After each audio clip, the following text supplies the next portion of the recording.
और अखंडता को चुनौती दे रहे थे, डॉक्टर श्यामा प्रसाद मुखर्जी के उस संकल्प को आज भारत के प्रधानमंत्री श्री नरेंद्र मोदी जी के नेतृत्व में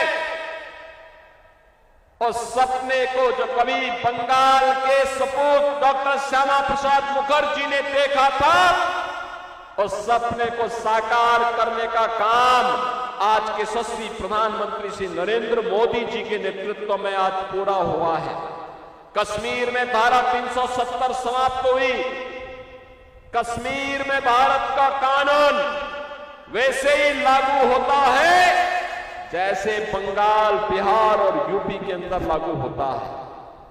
बहनों और भाइयों, मैं तो आप सबसे इस बात की अपील करने के लिए आया हूं कि जो लोग पिछले 15 वर्षों से बंगाल को पहचान के संकट के दौर से गुजार दिए हो, जिन्होंने बंगाल को टेरर का, माफिया राज का और कटमनी एंड करप्शन का अड्डा बना दिया हो, वह टीएमसी अब नहीं चाहिए।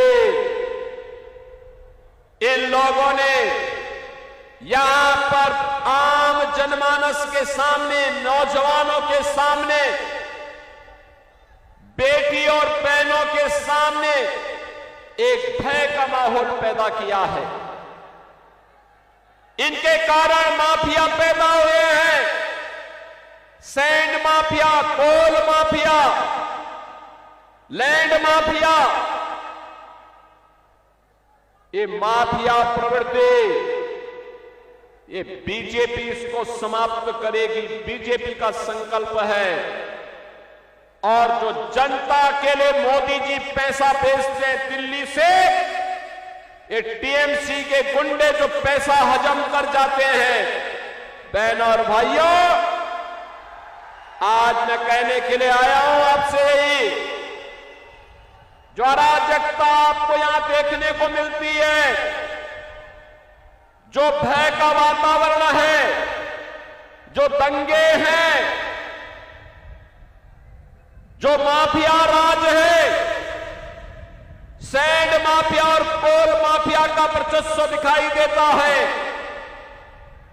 जो विकास के पैसे में कटमनी और करप्शन की भेंट चढ़ जाता है, इससे इसी प्रकार की बुरी स्थिति आज से 9 वर्ष पहले उत्तर प्रदेश की भी थी।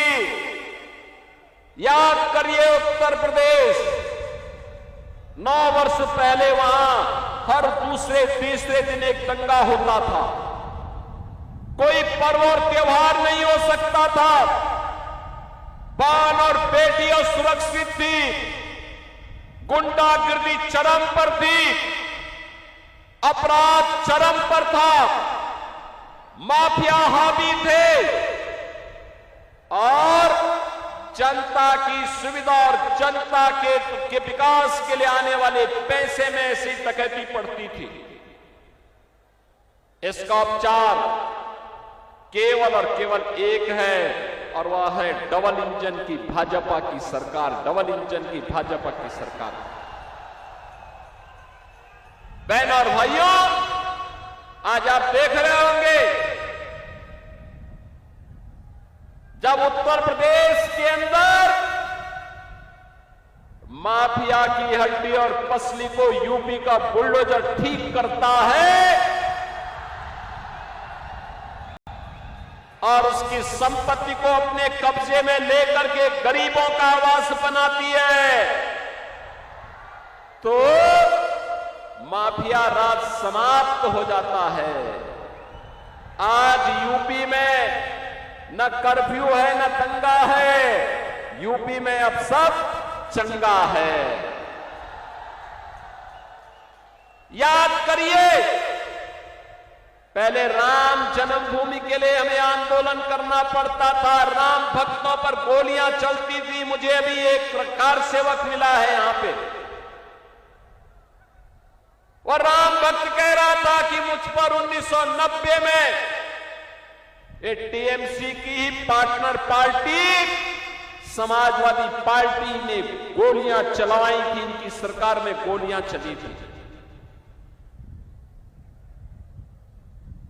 ऐसे यूपी में भी जैसे ममता दीदी को राम नाम से चिढ़ है, दुर्गा पूजा से चिढ़ है, ऐसे ही यूपी में भी चिढ़ होती थी। और डबल इंजन की सरकार आई। अब अयोध्या में भगवान राम का दुनिया का सबसे बड़ा मंदिर बनकर के खड़ा हो गया है। क्या कांग्रेस रोक पाई? क्या समाजवादी पार्टी रोक पाई? क्या टीएमसी रोक पाएगी? इसकी गारंटी केवल और केवल मोदी जी की ही गारंटी हो सकती है। मोदी है तो मुमकिन है। ये गारंटी केवल बीजेपी दे सकती है कि दंगा नहीं होगा, कर्फ्यू नहीं लगेगा, लेकिन गौ माता को कटने नहीं देंगे और हिंदुओं को बंटने नहीं देंगे। मैं तो आपसे कहने के लिए आया हूं, ये बंगाल कभी भारत की कल्चरल कैपिटल के रूप में पूरे देश को दिशा देती थी। पहले कांग्रेस ने, फिर कम्युनिस्टों ने और 15 वर्षों से टीएमसी ने पहचान का संकट खड़ा किया है। अब ये कल्चरल कैपिटल नहीं, अब तो इन्होंने इसको क्राइम कैपिटल बना करके आपके सामने पहचान का संकट खड़ा किया है।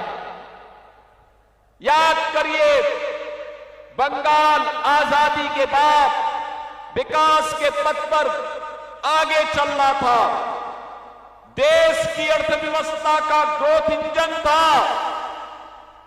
उस समय बंगाल भारत की आवश्यकताओं की पूर्ति करता था, उद्योग धंधे थे, एक इकोनॉमिक लीडर के रूप में बंगाल की तूती बोलती थी।